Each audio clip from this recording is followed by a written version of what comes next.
Alhamdulillah, alhamdulillah hadana li hada wa ma kunna nahtadiya laula an hadana Allah. La fadlullah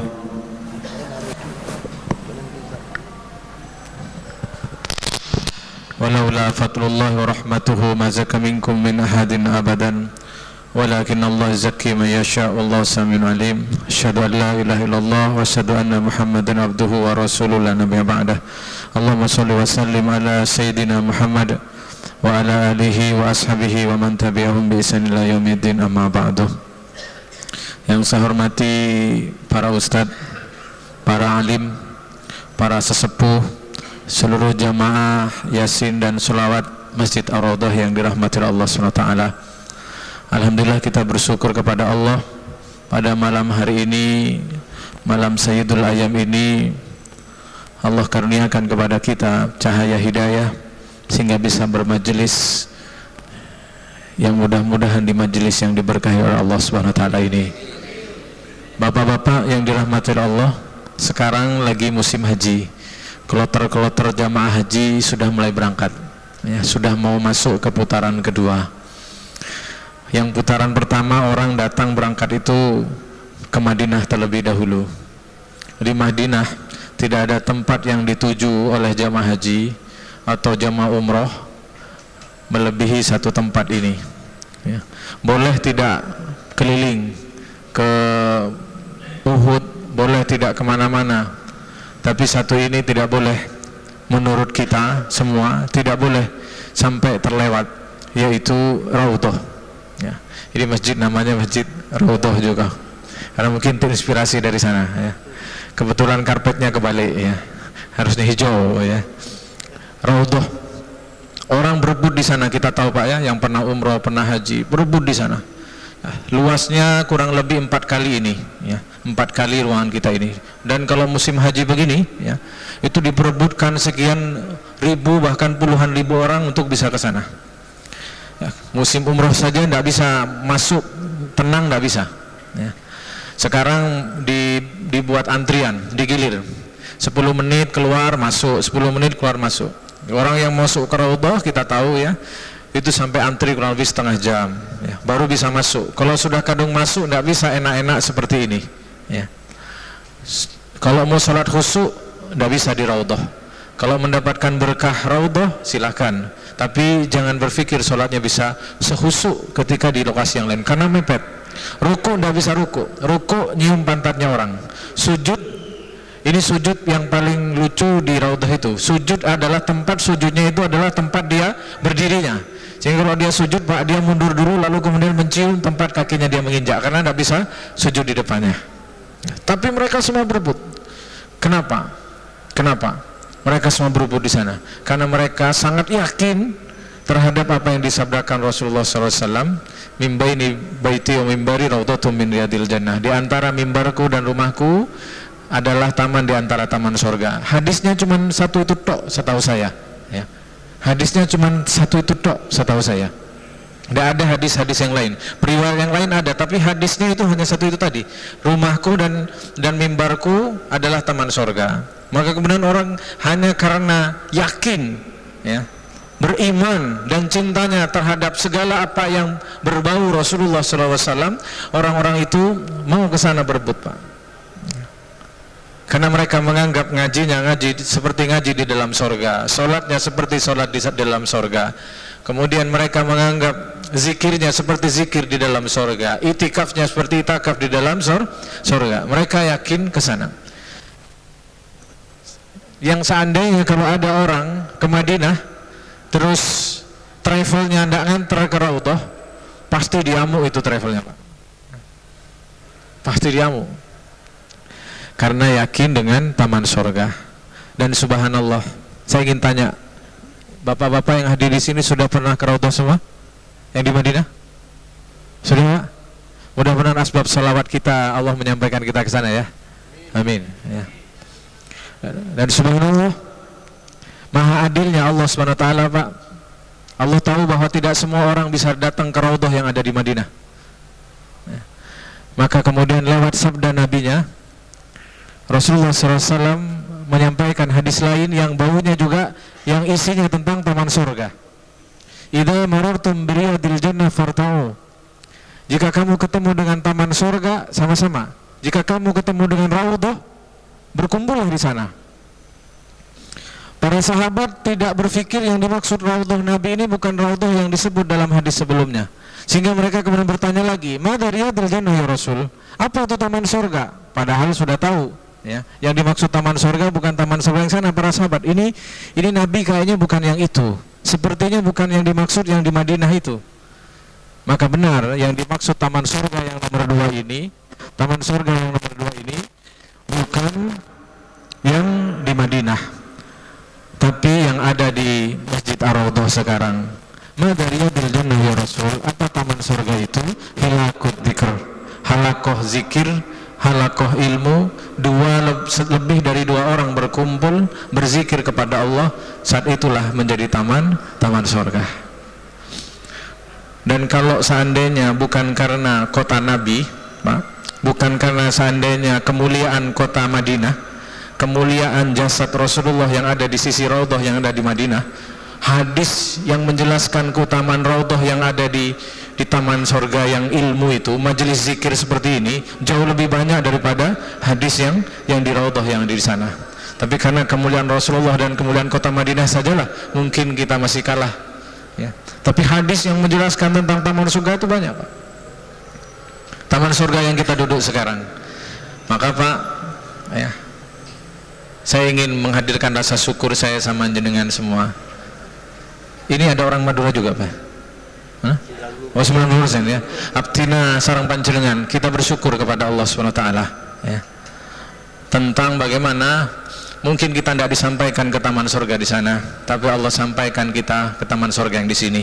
Yang diundang saya yakin undangannya lebih banyak dari ini, tapi yang datang tidak semuanya, betul? Saya tidak mengatakan yang tidak datang itu lebih buruk daripada kita, bukan.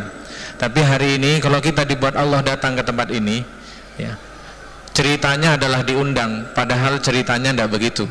Hakikatnya adalah kita sedang dihantarkan oleh Allah untuk hari ini mudah-mudahan mendapatkan asbab majelis taman surga dari Allah Subhanahu wa Ta'ala. Amin. Nah, bapak-bapak yang dirahmati Allah Subhanahu wa Ta'ala, saya dari Rungkut, ya. Abah Hasan ngadakan, kita tahu, program Cinta Masjid, bersih-bersih masjid. Ketemulah saya karena saya juga punya program namanya program Sahabat Masjid. Apa programnya? Yaitu mengajak orang untuk bagaimana masjid kita ini dibuat lebih makmur, lebih baik, ya. Saya dari Yayasan Nurul Hayat, Pak. Yayasan Nurul Hayat membina anak yatim, membina kayak Abang Beca, seperti itu.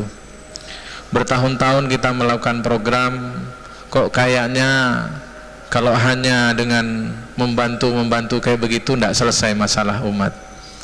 Kayaknya caranya adalah mengajak umat kembali menghidupkan masjid. Insya Allah nanti yang menyelesaikan bukan kita, bukan Nurul Hayat, tapi Allah sendiri nanti yang akan menyelesaikan. Maka kemudian kami, Ustadz Saiful dan beberapa rekan itu, ayo gimana kita membuat program, ya. Ar-Raudhah sudah bagus, masjid yang lain bagaimana gitu. Ar-Raudhah sudah majelis taklimnya ada, hidup Senin pagi subuh ada, tiap malam Jumat ada, Minggu ada, masjid yang lain bagaimana? Nah, bapak-bapak yang dirahmati Allah SWT, izinkan sebentar saja saya ingin berbagi untuk mengingatkan diri saya dan kita semua, ya, yang kita sudah terbiasa dengan masjid, mudah-mudahan makin semangat. Saya ingin membahas satu judul, satu tema yang ingin saya sampaikan, berkarya berbekal cahaya. Jadi begini, dalam Asmaul Husna itu Allah punya salah satu sifat namanya An-Nur, ya Pak, ya, An-Nur, Allah yang maha bercahaya, ya. Bagaimana cap bercahayanya Allah? Ya, dalam salah satu hikamnya, Syekh Mutailah dalam hikam yang ke-14 menjelaskan tentang bagaimana alam semesta ini aslinya gelap, lalu kemudian cahaya Allah lah yang kemudian menjadi alam semesta ini tampak nyata dan muncul semuanya. Nah, cahaya Allah semua dinisbatkan kepada cahaya Allah, segala kebaikan, segala yang sifatnya baik itu dinisbatkan kepada cahaya Allah Subhanahu wa taala. Contoh ya, orang baik kita katakan oh itu dapat cahaya begitu. Nanti kalau anak kita tambah ilmunya, kita bilang oh itu bertambah cahaya ilmu ya. Bahkan orang yang hidupnya duniawinya baik sekalipun kita bilang oh uripe terang. Dan orang yang hidupnya susah, sempit, banyak masalah, orang itu selalu berkata peteng uripku gitu kan. Segala sesuatu yang sifatnya baik, rahman, menyenangkan, menyelamatkan itu selalu dinisbatkan dengan itu cahaya. Apa yang ingin saya bahas Pak ya? Cahaya Allah itu kalau disimpulkan ada dua. Satu, cahaya kehidupan, nurul hayat. Nah ya, cahaya kehidupan, semua yang dihidupkan ini berasal dari cahaya Allah Subhanahu wa taala.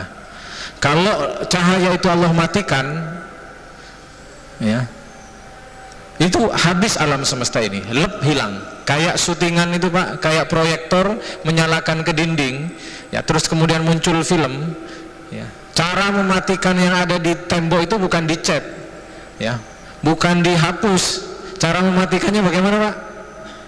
Proyektornya dipencet mati. Nah, setiap saat supaya proyektor itu hidup, itu butuh proyektor nyala terus. Maka Allah berfirman, awalam yarau ilat toiri fawqahum saffati wa yakbidn ma yumsikuhunna illa rahman. Jadi burung yang terbang itu tidak kemudian diciptakan oleh Allah terus jalan sendiri, dijaga terus oleh Allah, ditampani terus sampai supaya tetap terbang. Kita juga begitu Pak, jenengan duduk begini, ini didudukkan terus oleh Allah, yang kalau Allah lepas sampai itu ngelemprak sama saya gitu Pak ya. Jadi penjagaan Allah, cahaya Allah itu tiap saat ya. Nah itu cahaya kehidupan. Orang kafir juga begitu Pak. Orang kafir bisa berbuat maksiat, misalkan orang ahli maksiat, orang berbuat jahat, dijaga juga oleh Allah, dihidupkan oleh Allah. Yang kalau Allah mau melenyapkan, maka lenyap orang itu. Yakin Pak? Yakin? Yakin. Assalamualaikum Ustaz Mukti ya, teman lama ya.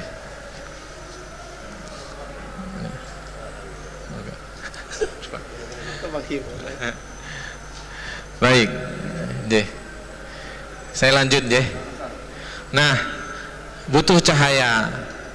Keluarga setelah cahaya hidup, yang nomor dua adalah kalau cahaya hidup itu semua orang dikasih oleh Allah. Alam semesta itu bisa jalan seperti ini karena cahaya kehidupan dari Allah. Yang lebih mahal lagi adalah cahaya hidayah, nurul hidayah. Orang sering keliru ya, menyebut nurul hayat itu nurul hidayat kata. Nurul hidayah. Karena tidak semua orang. Cahaya petunjuk dari Allah. Yang bapak-bapak kalau dalam di rumah, kemudian anak kita tumbuh jadi baik, itu karena Allah ngasih cahaya hidayah ke anak kita. Istri kita jadi patuh, itu karena Allah memberi cahaya hidayah untuk istri kita. Seorang suami setia kepada istrinya, baik kepada anaknya, menafkahi anaknya, ya, tidak meninggalkan keluarganya, karena Allah memberikan cahaya rahmat ke dalam keluarga itu. Seorang anak mau patuh ke bapaknya, karena Allah memberikan cahaya rahmat kepada anak itu. Seorang ayah sayang kepada anaknya, karena Allah memberikan cahaya rahmat kepada ayah itu. Yang kalau dicabut cahaya itu, jadinya jenengan bisa melihat, ya, sama-sama punya anak, tapi perlakuannya kadang berbeda. Nah, saya ingin ngawali begini. Kenapa? Saya ingin menjelaskan betapa butuhnya kita dengan cahaya Allah SWT. Sampai-sampai saya berani bertaruh, ya, kalau besok subuh jenengan tidak dikasih cahaya hidayah oleh Allah, jenengan tidak akan datang untuk sholat berjamaah di masjid. Sampai saya berani bertaruh, kalau pulang dari tempat ini jenengan tidak dikasih cahaya rahmah dari Allah, jenengan pasti berselisih dengan istri, ya. Sampai-sampai saya berani bersumpah bertaruh, kalau Allah mencabut cahaya hidayah, cahaya rahmat dari kita, pulang dari tempat ini dengan menjadi orang tidak karuan. Hampir mohon maaf tidak ada bedanya sama binatang. Tapi karena Allah masih mempertahankan cahayanya pada kita, maka keluar dari tempat ini ketemu teman salaman, ketemu istri, ketemu teman, ketemu keluarga, ada amalan wirid kita amalkan, ada amalan kebaikan kita lakukan, besok ada amalan tahajud kita amalkan, besok ada amalan sholat subuh kita amalkan, terus dijaga. Pengennya cahaya itu tidak dicabut sampai kita mati. Betul? Saya menggambarkan butuhnya kita ke cahaya Allah itu kayak begini Pak, mohon maaf. Saya dulu di Madura, rumah saya di Banyuates ya, dekatnya Ketapang situ ya. Di Madura, kalau kecil saya itu kan, kalau di daerah di kampung itu antara rumah dengan WC, mohon maaf itu kan jaraknya jauh Pak ya, WC bersama ya, WC umum. Nah kalau saya bangun malam-malam ingin ke kamar kecil, saya bangunkan bapak saya karena masih kecil, minta tolong diantar. Nah bapak saya itu nggak ngantar sampai ke WC Pak. Bapak saya itu cuman berdiri di depan rumah, di belakang rumah, pekarangan rumah yang lurus dengan WC-nya itu. Terus bapak saya itu nyenter, saya suruh jalan, terus sama bapak saya itu di senter depannya saya itu. Nah selama saya di senter itu Pak, saya merasa aman. Amannya dua. Aman pertama, saya merasa dilihat oleh bapak saya. Oh bapak saya ndak ngelindur ya, bapak saya ndak pergi, bapak saya berarti tetap melihat saya. Buktinya apa? Ada cahaya senter. Ini yang ketenangan kayak begini nih yang dirasakan oleh Nabi Musa ketika oleh Allah SWT disuruh datang ke Fir'aun. Terus Nabi Musa bilang, ya Allah saya takut dibunuh.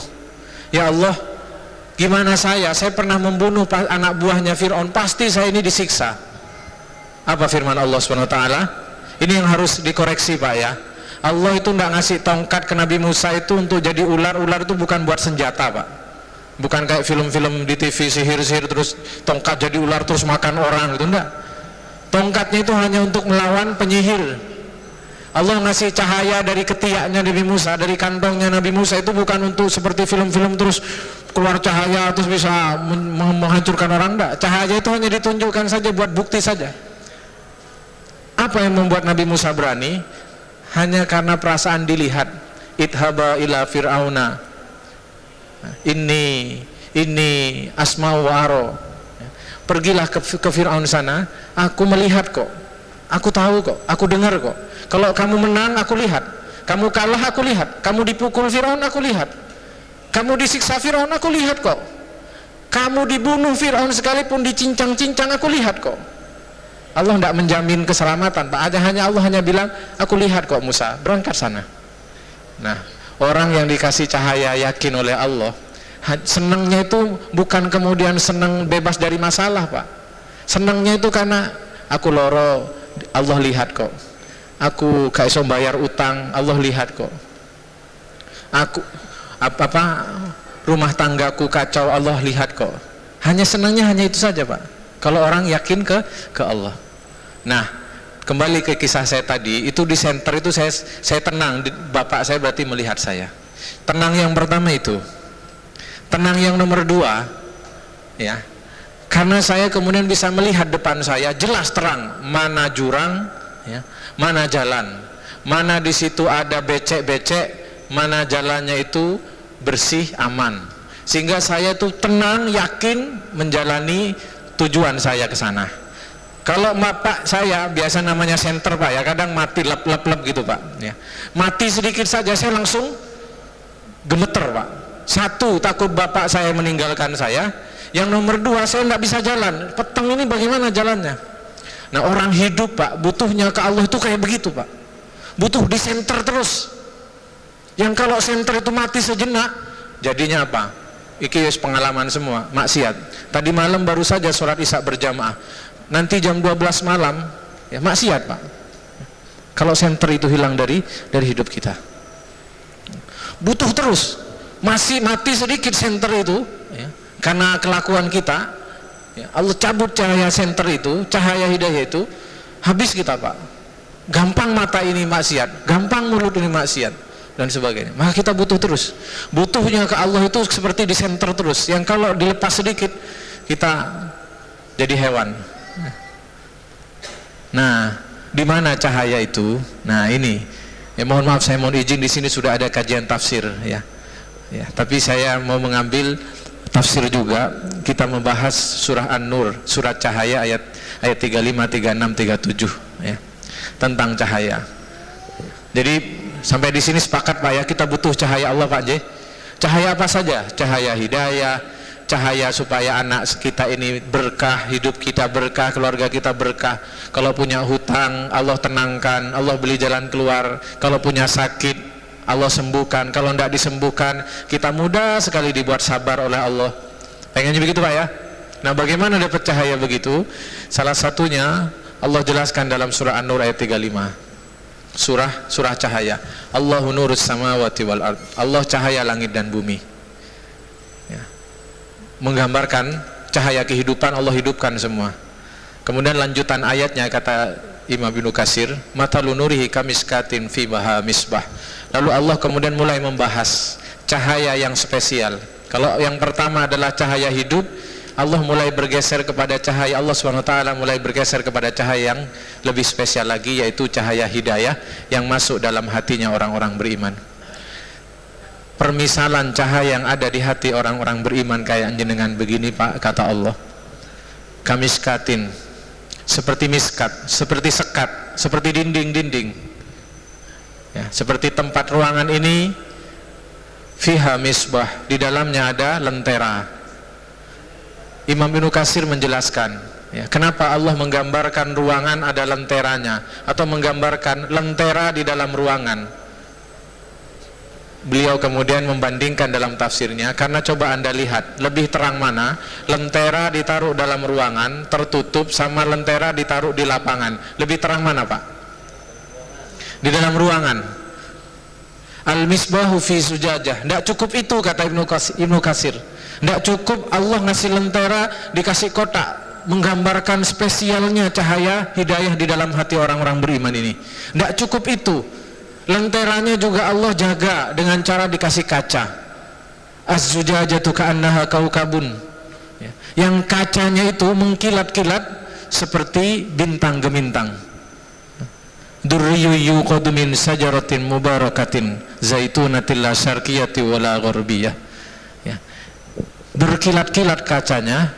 Kemudian lentera itu kata Ibnu Katsir diminyai oleh pohon zaitun, yang pohon zaitun itu tidak ditemukan di barat maupun di timur. Artinya apa? Itu hidayah itu langsung dari Allah, tidak berasal dari ilmu kejiwaan, tidak berasal dari ilmu pelajaran-pelajaran teori-teori hipotesa kejiwaan manusia, bukan dari dunia psikologi. Saya Pak mohon maaf, kalau gelar saya itu dipasang, itu ada tulisan namanya CHT-NLP, itu sertifikasi hipnoterapi, sertifikasi ilmu kejiwaan. Cuman saya tidak pasang, malu Pak ya. Itu menjelaskan bagaimana manusia itu berdaya, bagaimana manusia itu bisa tenang. Tapi Al-Quran menjelaskan tidak dari sana, adanya langsung dari Allah. Yakadu zaituha yudi'u walau lam tamsas hunar. Kemudian Ibnu Katsir menjelaskan ya, minyaknya itu maksudnya apa? Kalau tadi lenteranya itu adalah cahaya hati, minyaknya itu adalah Al-Quran kata beliau ya.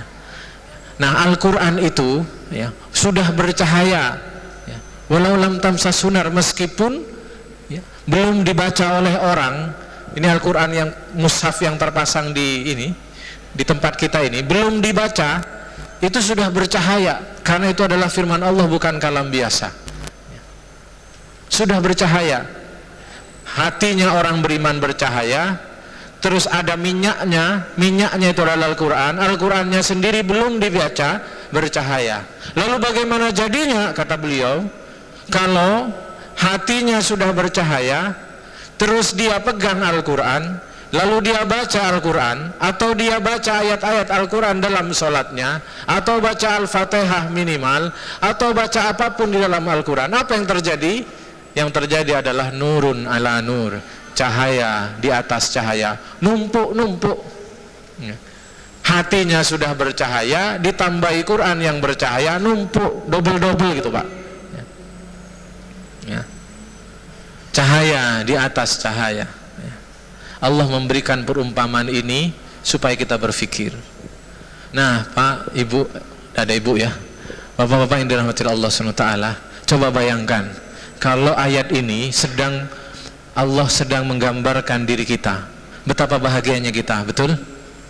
Coba bayangkan kalau ayat ini sebenarnya Allah sedang menyinggung, membahas sosok Rasulullah SAW, sosok sahabat-sahabat beliau. Allah sedang membahas sosok orang-orang soleh.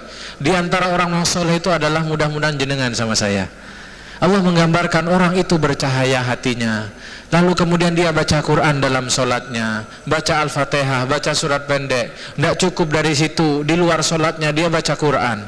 Bertumpuklah cahaya itu, kemudian Allah sebut nurun ala nur, cahaya di atas cahaya. Yahdillahu linurihi may yasha wa yadribullahu al-amthala linnas wallahu bikulli syai'in alim. Nah, inilah waliullah Pak. Inilah waliullah. Allahu waliyul ladzina amanu yukhrijuhum minadh dhulumati ilan nur. Ya. Nah, Bapak-bapak yang dirahmati Allah SWT, gimana cari cahayanya ini supaya hidup ini diurus, disenter terus oleh Allah? Gimana caranya? Lanjutan ayatnya itu Pak, Allah menjelaskan ya. Orang-orang, kalau kamu, seolah-olah Allah berkata begini, kalau kamu ingin cari orang kayak begini yang hidupnya bercahaya, hatinya bercahaya, ketumpuk-tumpuk jiwanya dengan cahaya nur Allah SWT, kalau kamu ingin mencari, jangan cari kemana-mana, carilah di fi buyutin adinallah anturfa'a wa yudhkara fiha ismuhu yusabbihu lahu fiha bil ghudwi wal asal. Kalau kamu ingin mencari orang-orang ini, carilah di masjid-masjid Allah. Kamu akan ketemu di sana. Maksudnya, kalau kita ingin termasuk yang begini, datang ke masjidnya Allah. Ngapain orang-orang itu? Adinallah anturfa'ah, mengangkat nama Allah, mengagungkan asma Allah, bertasbih kepada Allah pagi dan petang.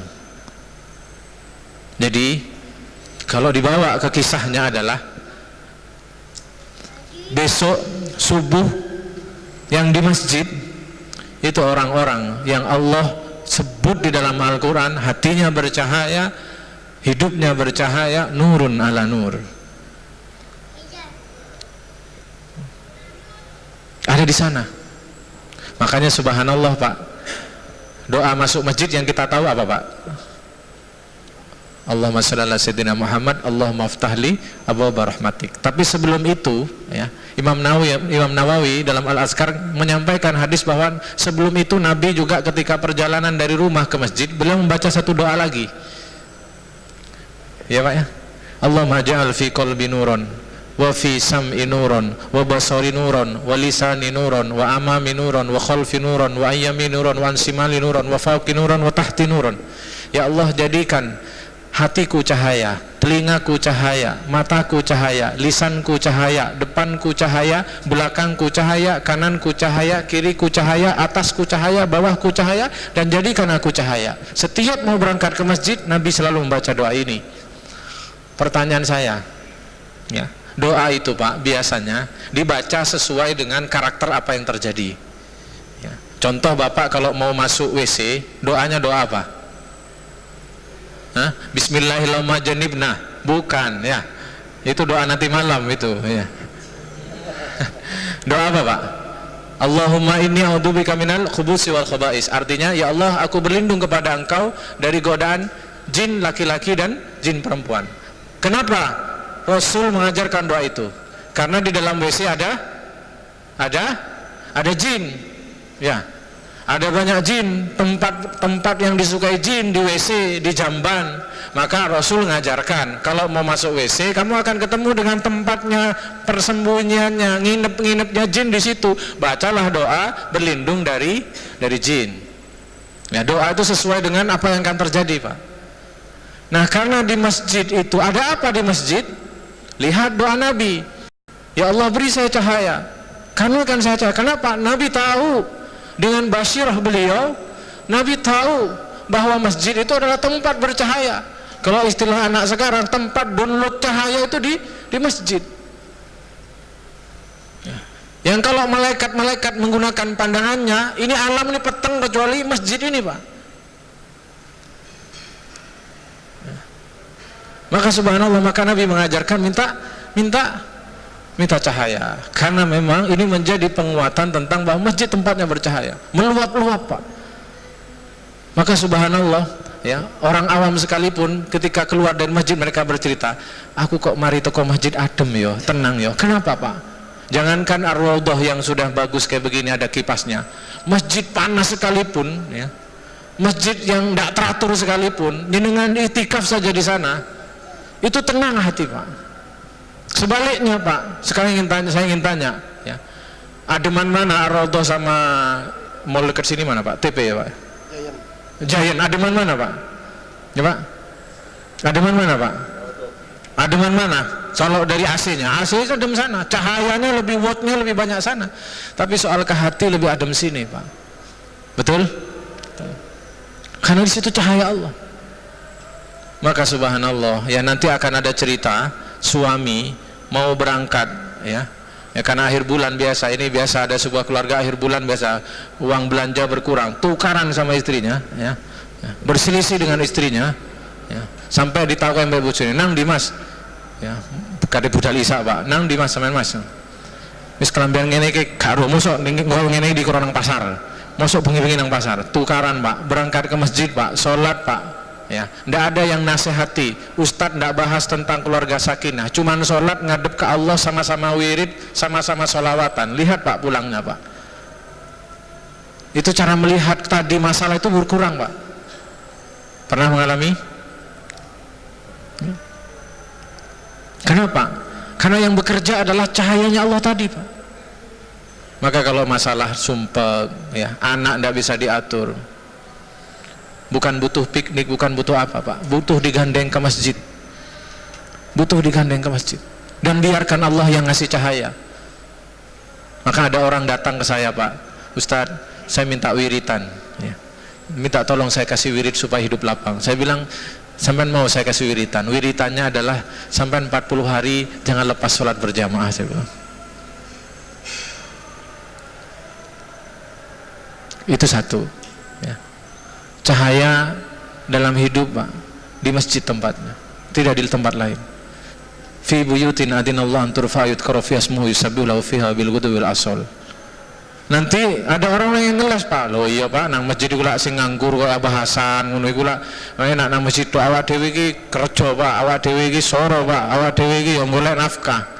Allah bukan seolah-olah, ya, Allah tahu akan ada yang bantah begitu. Maka dilanjutkan oleh Allah SWT di dalam ayat berikutnya, rijalun la tulhihim tijaratun wala bai'un an dzikrillah wa iqamis shalah wa ita'iz zakah yakhafuna yawman tattaqallabu fil qulubi wal absar.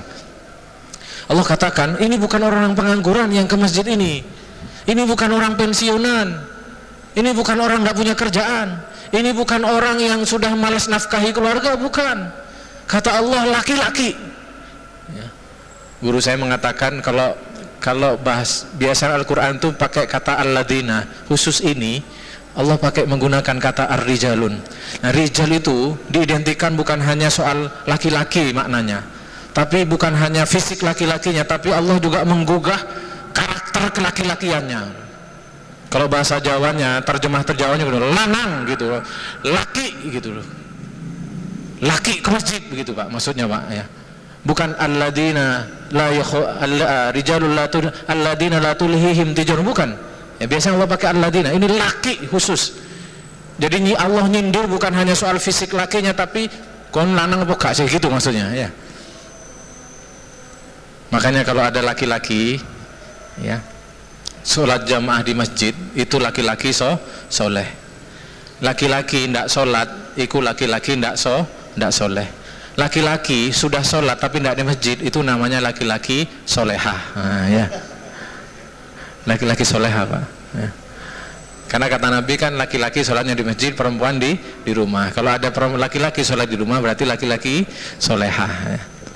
Kata Allah Subhanahu wa taala, tafsir ayat ini bukan orang-orang pengangguran, orang-orang yang kerja, orang-orang yang berbisnis, berniaga, ngantor, ya. Lalu dalam bisnisnya itu dia kebawa-bawa urusan dunia. Awalnya subuh uripnya seger, masuk ke dunia bisnis, kebawa, kegeser-geser, nafsu mulai bergeser-geser, ngajak kaya, ngajak nambah omset, geser-geser. Tapi ketika terdengar azan, pas diajak lagi seneng-senengnya bisnis, kemudian dia tinggalkan untuk melaksanakan sholat jamaah. Ini maksud ayat itu, bukan pengangguran, Pak. Laki-laki yang tidak dilaikan oleh niaganya, oleh jual belinya dari mengingat Allah. Kenapa bisa begitu? Apa dia gagal bisnis? Apa dia bisnisnya nyantai? Bukan. Persoalannya adalah yakhafuna yawman tataqallabu fihil qulub wal absar. Karena orang ini sudah Allah tancapkan ke dalam hatinya rasa takut tentang hari kiamat, di mana mata dan hati kelak bergoncang. Jadi subhanallah, Pak. Jadi kalau bapak-bapak kesini, Pak, sadar dengarkan ceramah, mata melihat saya, telinga mendengarkan ceramah. Tapi di luar itu yang bekerja adalah, Pak, ada cahaya Allah yang turun kepada ruh kita. Ya. Yakin, Pak? Yakin. Mudah-mudahan kita istiqomah. Boleh saya tuntaskan sampai 8:30? Boleh, Pak, ya? Boleh. Itu ayat yang pertama tentang cahaya di dunia. Tentang cahaya di dunia, surah An-Nur 35-37. Orang yang dicahayai hidupnya tentrem, lapang. Makanya ada cerita, Pak, orang bapak yang cuman ngomong sama anaknya begini, "Le, sholat nak." Budal, Pak, sholat, Pak. Ada yang sampai berapi-api, ngamuk-ngamuk, gak hati-hati anaknya. Ada, Pak. Ada yang ngomong dibarengi dengan cahaya Allah. Ada yang ngomong mungkin tidak bersama dengan cahayanya Allah Subhanahu wa taala. Saya tidak bilang loh, Pak, ya, kemudian setelah jenengan istiqomah sholat jamaah nyari cahaya, terus kemudian tiba-tiba hutangnya lunas, ya, sakitnya jadi langsung sembuh. Saya tidak jamin itu. Saya hanya kemudian ini mengatakan bahwa kemudian Allah nanti akan berikan jalan keluar, ya, dalam hidup kita, ya. Allah berikan tenang ke dalam hati kita. Innallaha biqistihi, ya. Allah bersumpah dengan keadilannya, ja'ala farha wa rauha fir ridha wal yakin. Allah bersumpah, Allah tidak akan ngasih rasa bahagia kepada siapapun. Orang kaya, orang jabatannya bagus, Allah tidak ngasih. Cuman satu yang Allah kasih bahagia dalam hatinya. Orang yang Allah di dalam hatinya ada rasa ridho dan yakin kepada Allah. Nah, itu cahaya di dunia. Masalahnya cahaya di dunia ini, Pak, meskipun diomongi begini, tidak semua, ya, merasa butuh dengan cahaya Allah di dunia. Betul? Bahkan yang hidupnya tidak dapat cahaya Allah, Pak, hidupnya lebih sukses dari kita. Mungkin. Bahkan orang yang tidak sholat sekalipun tambah lemu, Pak. Mungkin. Sing sholat malah loro-loroan, ya. Di dunia, kata Sayyidina Ali, memang bukan tempatnya hisab. Dunia itu tempatnya amal, tidak ada hisab. Di akhirat dibalik, ada hisab, tidak ada amal, ya. Di dunia ini tidak benar-benar tempat Allah mengadili orang, ya. Nah, mari kita bahas cahaya yang nomor 2. Kalau cahaya di dunia tidak semua orang merasa butuh, ini nanti, Pak, cahaya yang nomor 2 di surah Al-Hadid, ya, hubungannya dengan masjid lagi, ya. Al-Hadid ayat 12-13. Allah berfirman, Bismillahirrahmanirrahim, yauma taral mu'minina wal mu'minati yas'a nuruhum baina aydihim wa bi aymanihim busrakumul yawma jannatun tajri min tahtihal anhar dzalika fawzul azim. Pada hari Allah berikan cahaya ke dalam orang-orang mukmin dan mukminat yang diberikan di antara kedua tangannya dan di depannya. Lalu dikabarkan kepada mereka, tidak usah khawatir, sampean itu catatannya surga. Itulah kemenangan yang agung. Ini ayat kalau diterjemah kurang ngena, Pak. Saya coba menggambarkan begini. Saya membaca tentang bagaimana hari kebangkitan. Nanti manusia dibangkitkan dalam keadaan gelap, ya. Lalu kemudian manusia dikumpulkan di mahsyar, gelap semua pertamanya, buta semua. Lalu Allah menurunkan cahaya. Cahaya pertama kali turun kepada Kanjeng Nabi Muhammad Shallallahu Alaihi Wasallam. Cahaya yang paling banyak. Cahaya diberikan kepada Rasulullah itu bukan hanya menyinari Nabi, tapi seluruh mahsyar itu tersinari semua oleh cahaya Rasulullah Shallallahu Alaihi Wasallam. Saat itu pertama ada pembagian cahaya, Pak. Kata Nabi, ada yang dapat cahayanya panjang, ada yang cahayanya menyelimuti tubuhnya, ada yang dapat cahaya sebiji korma, kata Nabi. Ya. Mari kita bayangkan, waktu itu dikasih cahaya, Pak. Kasih. Kan Nabi pertama, terus orang Nabi berikutnya, orang soleh kasih. Yauma taral mu'minina yas'anuruhum baina aidim. Allah sempurnakan cahaya, kasih. Cuman masalahnya tidak semua dikasih. Ada yang dilewati. Permisi Panji, permisi. Kasih. Terus dilompati, Pak. Kasih. Terus sampai dilewati, Pak. Kasih. Terus dilewati, Kak. Saya ingin mengajak kita membayangkan kalau kita situasi kayak begitu, kasih, kayak kemarin ini aku koyo lah terus kok dilewati ini. Kasih terus dilewati, Pak. Masya Allah, Pak. Kalau sudah dilewati, Pak, ya tidak dapat cahaya, itu sudah alamat, Pak. Alamat sudah, Pak. Ini neraka sudah tempatnya orang ini, Pak. Ya. Kalau dilewati pemberian cahaya itu, bagi-bagi cahaya itu, alamat, Pak. Ini neraka. Persoalannya, Pak, kalau di dunia, Pak, ya, di dunia masih ada kesempatan mengulang kebaikan. Misalnya kita, karena ini kita ahli maksiat, Allah hukum kita, misalkan sakit, ya, kena vonis, masuk rumah sakit, hampir mati misalkan. Terus kemudian kita, ya Allah, kalau saya sembuh, saya tak bertobat, saya tak memperbaiki diri. Di dunia bisa begitu, Pak. Betul? Kita kelilit utang, Allah sempitkan hidup kita. Terus kita berikrar, ya Allah, kalau saya bisa keluar dari masalah ini, saya tak memperbaiki diri, taubat, ya taubat. Enak, di dunia bisa begitu, Pak. Tapi kalau di akhirat bagaimana, Pak? Ketika cahaya, kasih, terus orang itu dilompati, mau bilang apa orang itu, Pak? Mau bilang apa? Mau bilang begini, ya Allah, oh saya tidak dapat cahaya mungkin karena amal saya kurang, tolong Pak saya dikembalikan ke dunia. Tidak bisa, Pak. Mundur tidak bisa. Yang ada adalah ratapan. Yang dikasih cahaya itu, Pak, tidak cuma dikasih cahaya, sambil dibisi sama malaikat. Coba, Pak, Masya Allah, sambil dibisi, Mas kasih ini cahaya, kasih, lewati, kasih, sambil dibisi. Kabar gembira buat sampean itu masuk dalam catatan yang ahli surga. Maka Masya Allah, Pak, mahsyar yang katanya setiap orang hisapnya 50 tahun, ya, mahsyar setiap orang hisapnya 50 tahun pengadilan. Jessica saja, ya, hanya beberapa hari kita sudah bosan, betul, Pak? Jessica itu loh, Pak, di TV itu loh, ya, di Kito ya, mari-mari itu kan. Ini 50 tahun, Pak, hisapnya satu orang, mulai Nabi Adam sampai orang terakhir. Coba jenengan yang sama saya yang generasi tahun 2016 ini, kira-kira tahun keberapa kita dihisap, ya. Cuman, Pak, apakah capek? Enggak. Allah katakan dzalika fawzul azim, itu kemenangan yang besar, sampai saking merasa bangganya enggak kerasa nunggu lama itu. Dibilangin begini, Mas, sampean masuk surga. Jangankan itu, coba dibayangkan seandainya Ustadz Saiful ini punya apa namanya, beliau tersingkap hijabnya, terus malaikat membisiki, tidak usah khawatir, sampean ahli surga. Misalkan malaikat ngomong langsung ke beliau, itu hidup beliau itu tidak peduli mau kayak apa, betul Ustaz ya?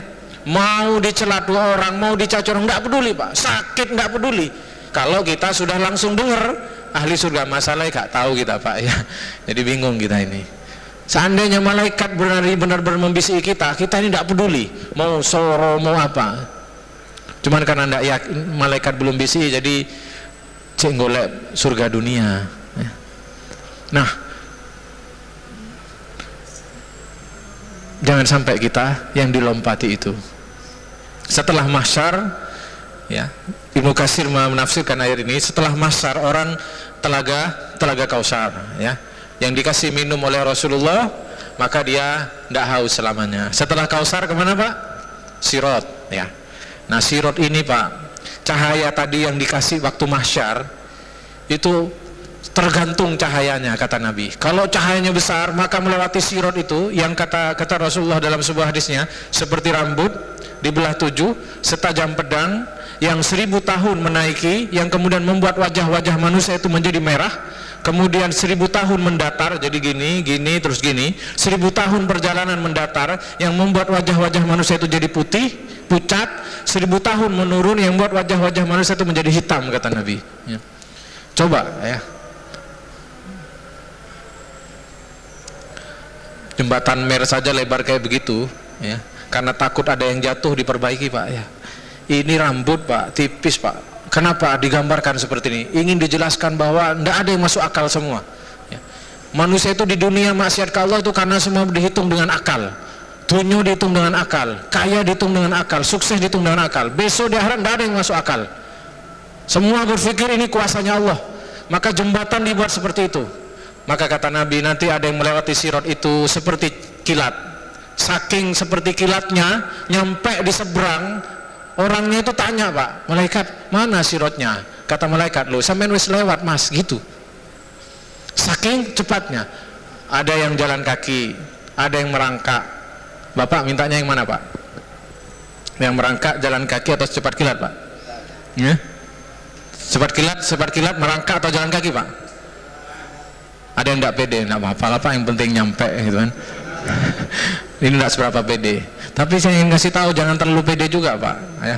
Karena satu di antara 10 sahabat Nabi, ya, yang di al-asra mubasyratu fil jannah, ya, 10 orang yang dijamin masuk surga, termasuk di sana Abdurrahman bin Auf. Itu diceritakan oleh Nabi merangkak, Pak. Kelas sahabat Abdurrahman bin Auf, Pak. Apalagi model kita, Pak. Nauzubillah min dzalik, ya. Mudah-mudahan meskipun merangkak nyampe lah, Pak, ya.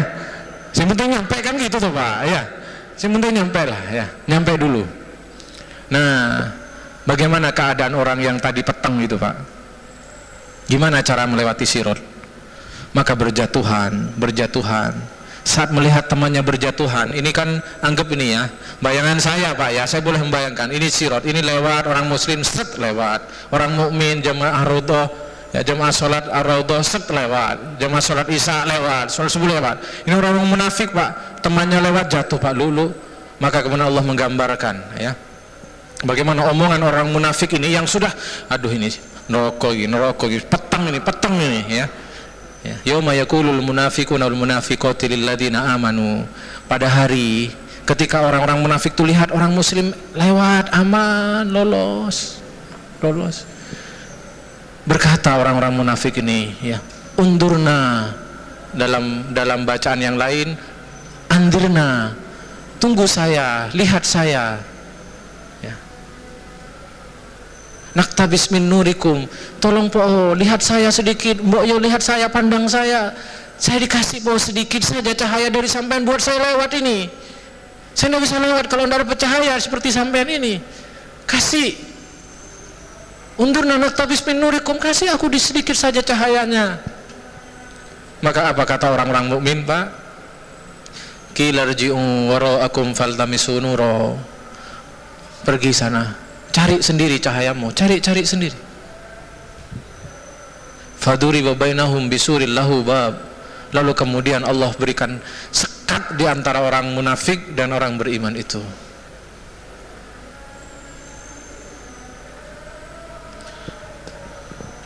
Sudah cukup di situ, Pak? Masih belum cukup. Orang-orang munafik ini masih cari pembenaran di ayat berikutnya, ya. Dia berkata begini, bukankah saya ini adalah teman sampean, Pian? Pak, bukankah kita satu RT? Itu mungkin, Pak, ya. Bukankah kita ini satu RW? Bukankah saya ini adalah saudara, tetangga sama sampean? Enggak masuk. Mau satu RT, mau tetangga, pisah. Nauzubillahi min dzalik. Mudah-mudahan kita termasuk yang diberi cahaya, Pak, ya. Amin. Dan siapa yang dikasih cahaya itu, Pak? Banyak hadisnya, ya. Yang saling bertemu dengan teman itu Allah kasih cahaya katanya.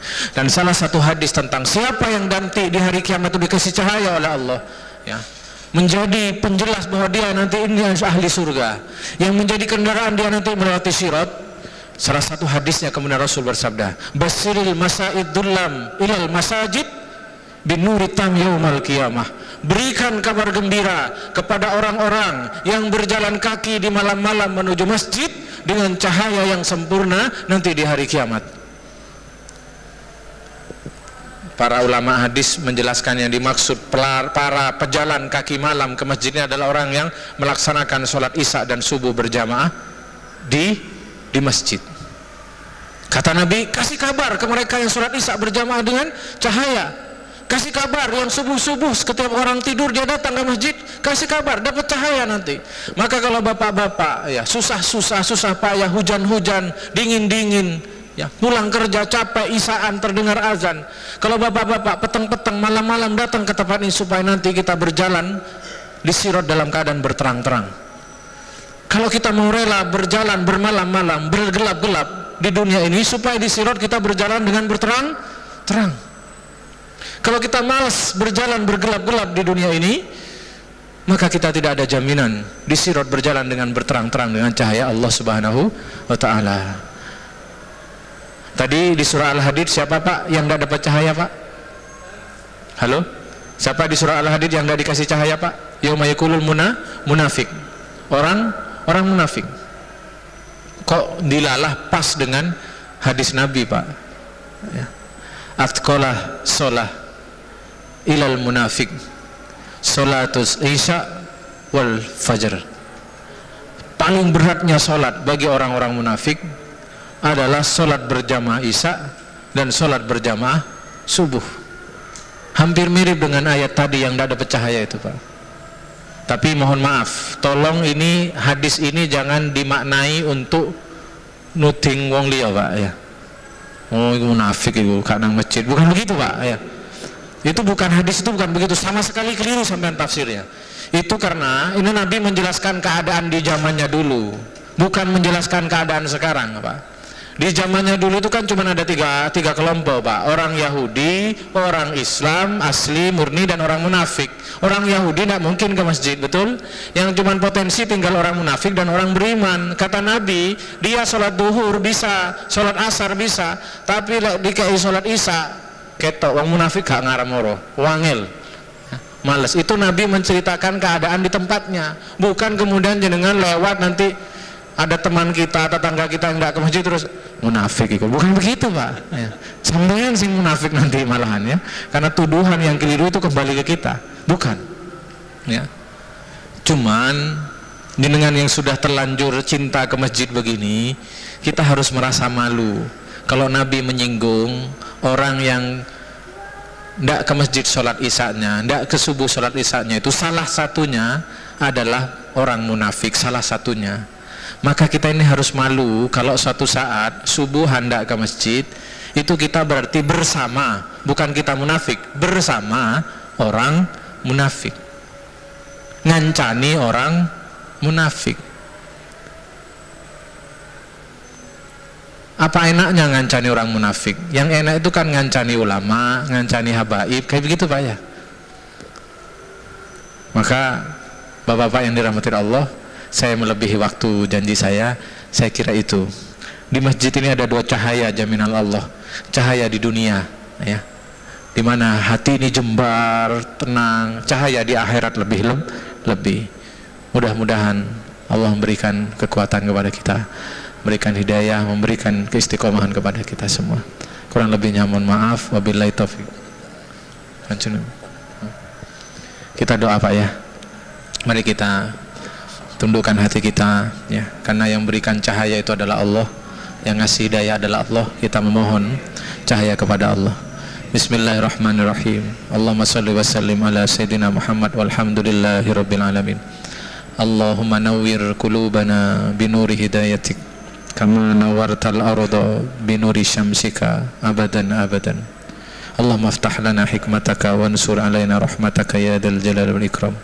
Allahumma inna ala dzikrika wa syukrika wa husni ibadatik. Allahumma inna nas'aluka al-huda wat tuqa wal afafa wal ghina.